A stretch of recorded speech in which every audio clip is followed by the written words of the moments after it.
You never know. Hello, everybody. Morning, sir. Is it you or is it? Can you tell us what you talked about? Yes. Just general. We're We talked about the Friends. hustle. talking about Mr. Prime what we're Minister, having for lunch.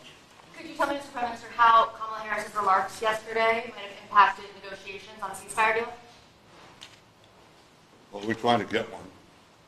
And I think to the extent that Hamas understands that there's no daylight between Israel and the United States, that expedites the deal. And I would hope that those comments don't change that. Mr. President, do you have any reaction to Kamala Harris's remarks yesterday? Say it. Do you have any reaction to Kamala Harris's remarks yesterday after she met with the Prime Minister?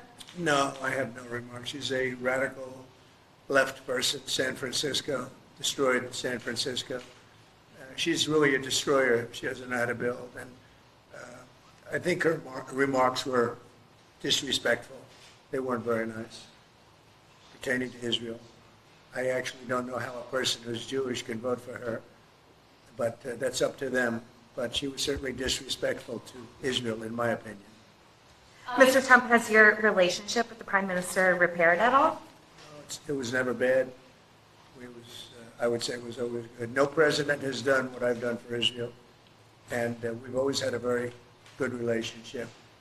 And if I didn't, I have a secret weapon. You know what it is? Sarah, sitting right over here. I have Sarah. As long as I have Sarah, that's all that matters. Do you feel like after this trip, Mr. Prime Minister, we're any closer to a ceasefire deal? I hope so, but I think time will tell. We're certainly eager to have one, and we're working on it. Are you sending teams to Rome? Sorry? Are you sending teams to Rome to Yeah. continue those negotiations? Dispatching the team probably in the beginning of the week. Can you tell us the status of the hostage negotiations? I think there's been some movement because of the military pressure that we exerted. I hope that there'll be sufficient movement to get the deal completed. That's a very tough situation, the hostages. They have to be given back immediately because there can be no way that they're in good shape. They're obviously not being treated properly. And you hope that they're okay, but there are a lot of hostages, I'm sure, that will not be okay. And it's just not an acceptable situation. Did you guys talk about what your working relationship would look like if you were reelected in November? We don't have to. We've had a good relationship. I was very good to Israel, better than any president's ever been. And we did so many Golan Heights. We did Jerusalem, the capital. We actually built the embassy at Jerusalem and the Iran nuclear deal. Unfortunately, the Biden administration didn't do anything. We terminated the Iran nuclear deal, which was a tremendous thing, maybe the best thing that I did for Israel, but unfortunately the Biden administration didn't do anything about it.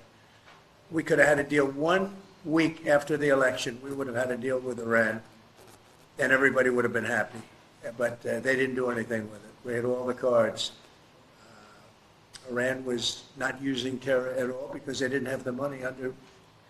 Under the Trump administration, we gave them no money. They didn't have money. Nobody was buying their oil. And now they're a rich country. So it's too bad. But we would have had a deal with Iran, and it would have been a good deal for everybody, including Iran. It would have been a good deal, but it would have saved the Middle East. The Biden administration, now she's taken over, and she's worse than him. She's actually worse than him. So we'll see how it goes. But if it all works out, if we win, it'll be very simple. It's all going to work out and very quickly. If we don't, you're going to end up with major wars in the Middle East and maybe a third world war. You are closer to a third world war right now than at any time since the Second World War.